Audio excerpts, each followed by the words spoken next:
Okay, this is a non-modified slim 360 drive. It's a lite-on. And the problem that I'm having here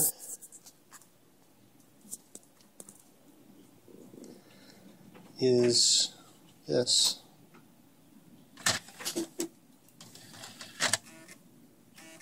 It spins up and then stops immediately. So I'm going to do it again.